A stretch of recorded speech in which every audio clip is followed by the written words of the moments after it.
idolatry of the heart took them into themselves. And it became interior, that all of this reaction against rationalism became a bundle of emotions inside their conscience or their consciousness. So you have this sort of almost nihilistic, almost despairing, desperate romanticism. Very beautiful poetry, but a lot of the animus is very desperate. And I mention those as well because you know what happens in the Catholic Literary Revival is this. You might think from our Lord's parable that Wordsworth and Coleridge, that's the seed that's planted in fertile soil and it will grow manyfold.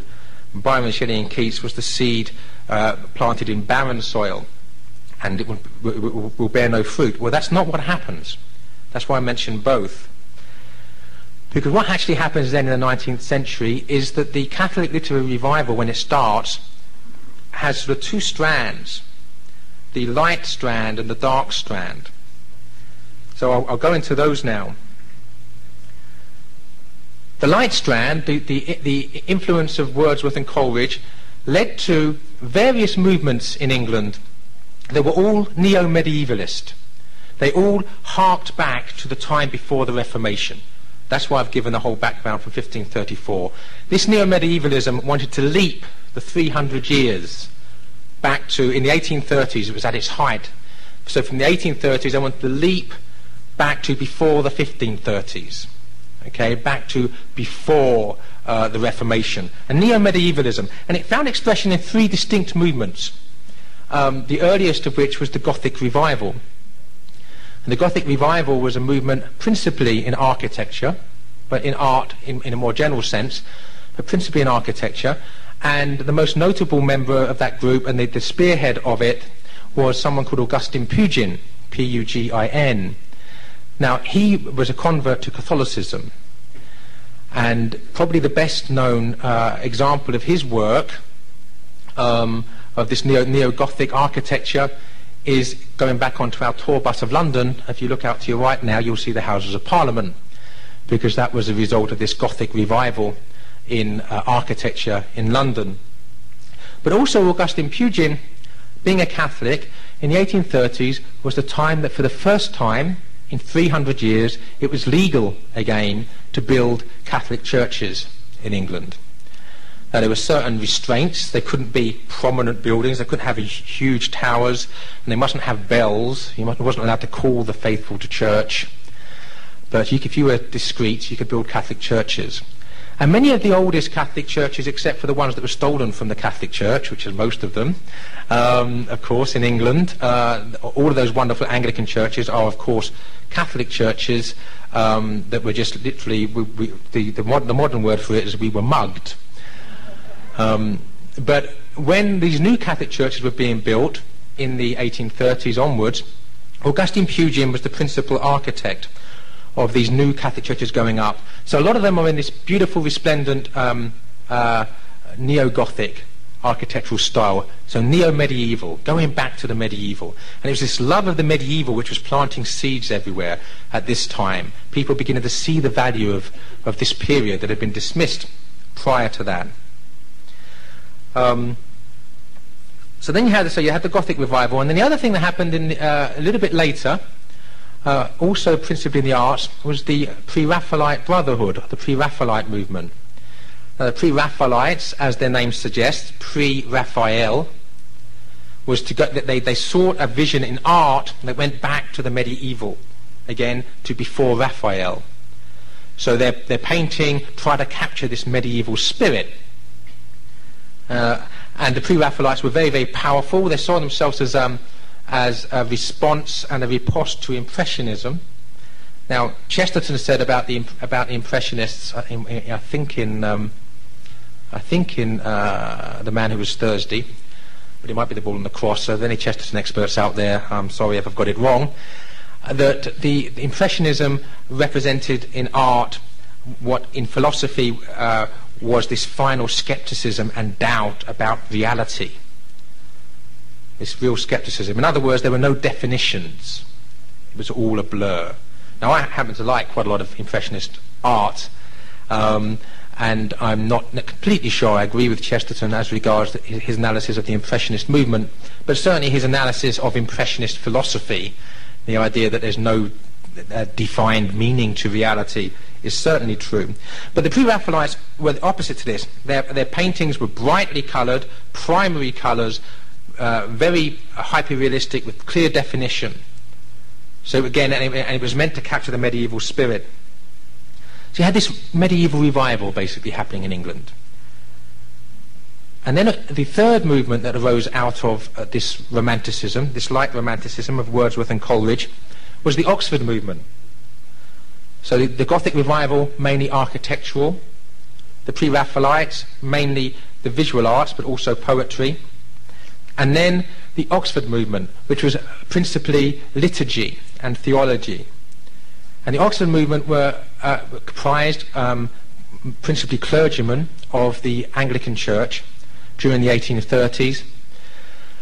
And one of the three leading members of the Oxford movement was John Henry Newman, so an Anglican clergyman. And the Oxford movement said that the Anglican Church had to become Catholic, had to be part of the Catholic Church, and that means that liturgy had to be Catholic, its thinking had to be Catholic. So the only issue was the authority of the Pope. Everything else, they considered themselves to be Catholic. And Newman, in his own study of things, and this was, I think, which is what inspired Marcus Grodi to come up with the theme of this conference, came up with the realization that when you become deep in history, you cease being Protestant. So it's his study of history which made Newman realize that there was the fathers of the church were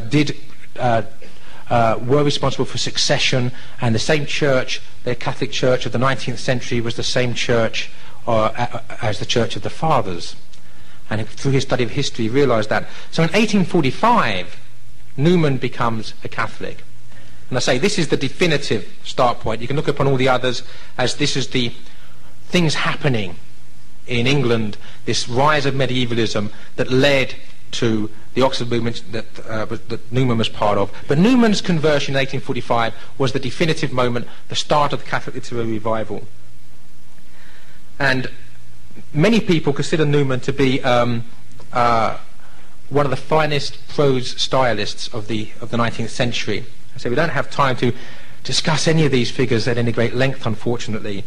But the point is that both as a prose writer in the Apologia Pro Vitus Sua, his memoirs, his novel Loss and Gain, one of his novels, the two novels, Loss and Gain being one of them, and his poetry, that Newman is considered to be one of the greatest writers of the Victorian era, even by non-Christians. He just is a giant figure, and the 19th century produced many, many good writers, so that's a great compliment.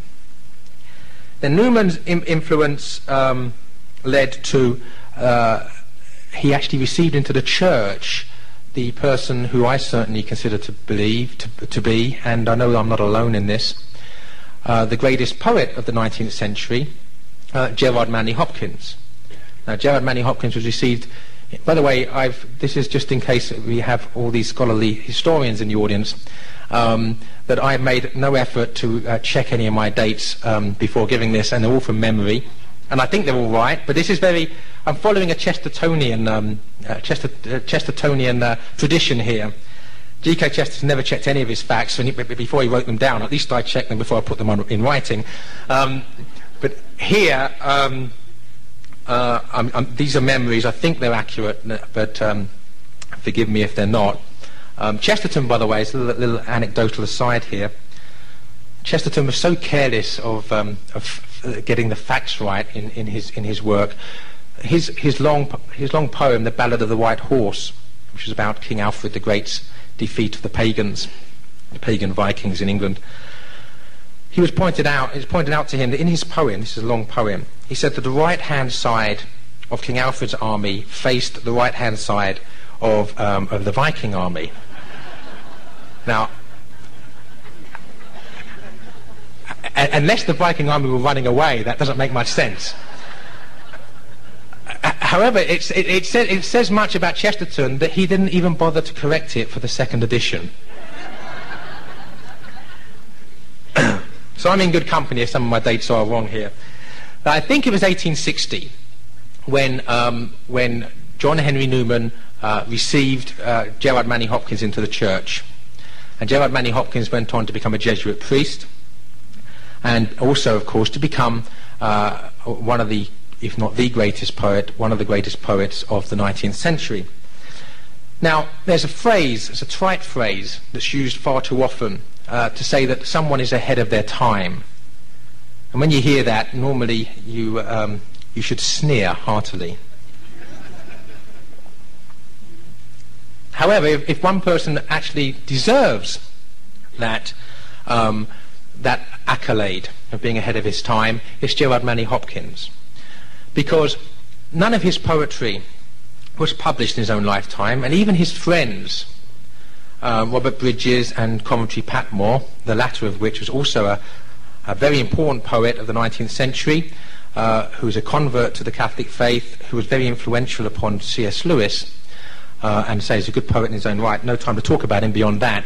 But he was a friend of Gerard Manley Hopkins, and Robert Bridges was another friend of Hopkins, and they sort of admired Hopkins, and they admired his poetry. And one of those two said to the other, and I can't remember which way round it was, that Hopkins's poetry is like priceless gems embedded in impracticable quartz. In other words, there's little teeny bits of it that are amazing, but the whole is just, you can't fathom it. So he was not understood by his contemporaries at all. And then many years after his death, over 20 years after his death, in 1919, his poetry was published for the first time by Robert Bridges, and immediately he became seen as one of the great avant-garde modern poets of the 20th century. Now, you could certainly have the right to claim to be ahead of your time when everybody else discovers how ahead of your time you are 25 years after you're dead, which is the case with Gerard Manley Hopkins. And the two key avant-garde poets of the 20th century, Gerard Manley Hopkins, if you can call him that, as I say, because he died in the previous century, and T.S. Eliot, were both converts to Catholicism, Eliot to Anglo-Catholicism, but I'll come to that in a moment. But again, quite interesting that the idea that religious orthodoxy cannot be at the cutting edge of culture. We obviously see that these two great cutting-edge poets were religiously orthodox. Okay, so that's the light side. If you see that the light side led to Gothic Revival, Pre-Raphaelite Movement, the Oxford Movement, the conversion of Newman, the conversion of Hopkins, this great poetry of Hopkins after he's a Jesuit priest. This is the light side. And the dark side, what happens with the dark side is that it crosses the Channel into France. And Lord Byron, particularly, one of these dark romantics, is extremely influential upon the French decadent movement. Decadence, you don't necessarily think decadence and Catholicism. Well, you know, I like being a little bit controversial, and I want you to start thinking about it. But basically, the French decadent movement, the father of it was Charles Baudelaire, and the other two significant figures in it were Paul Verlaine and Joris Karl Huysmans. First two were poets, the third was a novelist. But the thing is that what happened is that these Charles Baudelaire and Paul Verlaine and Huysmans took this dark romanticism of Byron and Shelley, this Byronic darkness, this Byronic decadence. But in France, this decadence was planted in a Catholic culture. So whereas Byron and Shelley, where England throughout the 18th century had become more and more agnostic and cynical towards religion, so their culture was not Christian. They just rejected Christianity. In France, what happens, this decadence becomes, in many respects, satanic.